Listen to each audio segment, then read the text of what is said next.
तीन चार बड़ी बातें आपको आज की बताते हैं, जिसकी वजह से आप ये समझ पाएंगे कि ये सियासी घमासान दरअसल किस दिशा में जाती हुई दिखाई दे रही है। सूर्यास्त का वक्त आ रहा है, लेकिन दूसरी तरफ राजनीतिक पारा जो है वो चरम पर बढ़ रहा है। वो ऐसे कि पहले दौर की 102 सीटों पर मतदान के बाद अभी 6 दौर की वोटिंग होनी है, लेकिन सियासी टेम्परेचर नीचे नहीं आ रहा है, क्योंकि आगे आने वाली सीटों पर पूरी ताकत झोंकती हुई हर पार्टी नजर आ रही है। बीजेपी नए सिरे से कांग्रेस पार्टी के मैनिफेस्टो के हर पन्ने, हर पॉइंट को लेकर कांग्रेस को घेर रही है। कांग्रेस पार्टी का ये कहना है कि जो पन्ना नंबर 9 पर पॉइंट नंबर 7 है, जिसमें अल्पसंख्यकों का जिक्र किया गया है, या फिर पेज नंबर 1 पे ही आप देख लीजिए, जो भूमिहीनों को जमीन देने की बात है। प्रधानमंत्री ने सीधा हमला बोला है। उन्होंने कहा है कि अल्पसंख्यकों को सब कुछ देने के मूड में कांग्रेस पार्टी है।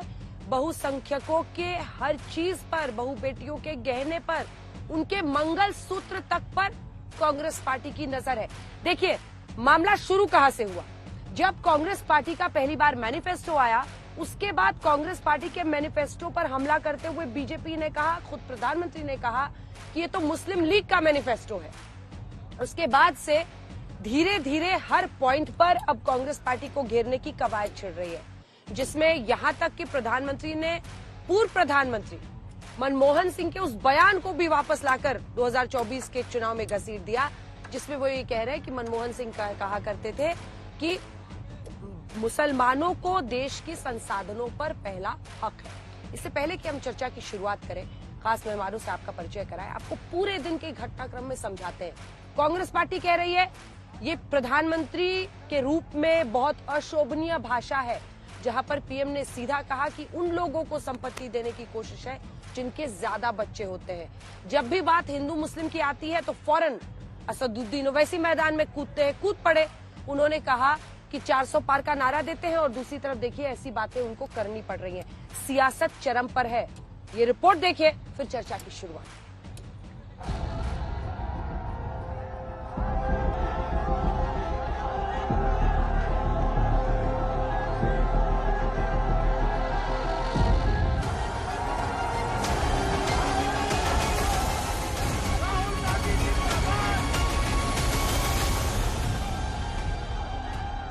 24 के सियासी रण पर पारा चरम पर है। जैसे जैसे दूसरे चरण के मतदान की तारीख करीब आ रही है, वैसे वैसे जुबानी जंग तेज होती जा रही है। 400 पार के नारे से बात आगे निकलकर मंगलसूत्र तक आ गई है। पहले पीएम के वो बयान सुनिए, जिसे कांग्रेस ने झूठा बताते हुए इसे चुनावी मुद्दा बना लिया है। कांग्रेस और इंडी गठबंधन की नजर अब आपकी कमाई पर है।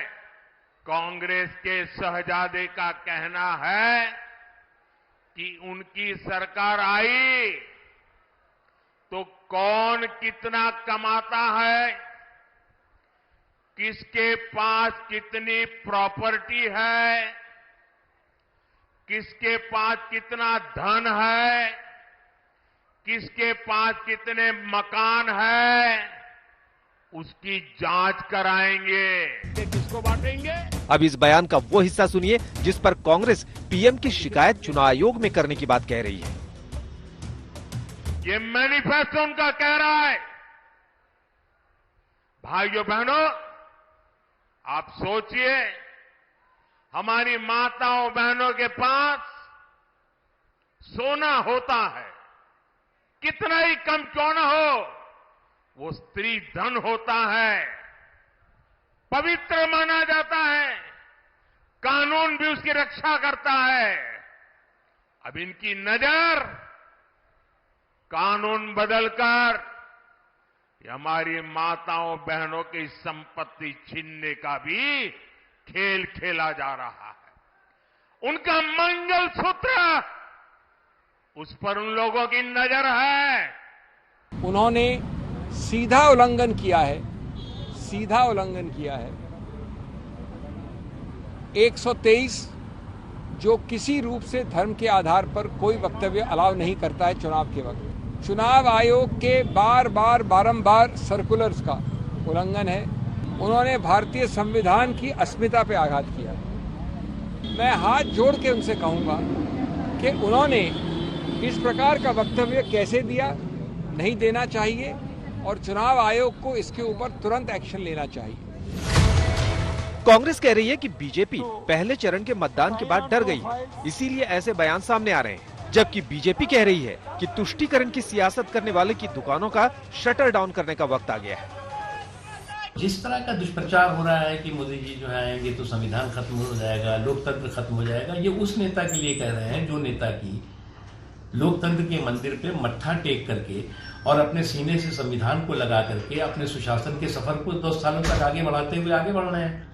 उनके लिए आप इस तरह के दुष्प्रचार कर रहे हैं, तो निश्चित तौर से इस तरह का दुष्प्रचार इस बात का प्रतीक है कि आपका अभी से जो है वो हार का हैंगओवर और ये डिफीट का डिप्रेशन सर चढ़ के बोल रहा है। हम तो देख रहे हैं कि चुनौती भारतीय जनता पार्टी के लिए बढ़ती जा रही है और पहले चरण में जो चुनौती बढ़ी उसका ये नतीजा निकला कि प्रधानमंत्री की जुबान फिसल जाती है, जुबान बदल गई, भाषा बदली, भाव भंगिमा बदल गई, सब कुछ बदल गया, डरे हुए दिख रहे हैं, कपकपी छूट रही है प्रधानमंत्री को। अच्छा लग रहा है देखकर, जिस तरह की भाषा का इस्तेमाल कर रहे हैं ये भाषा गैर संवैधानिक है।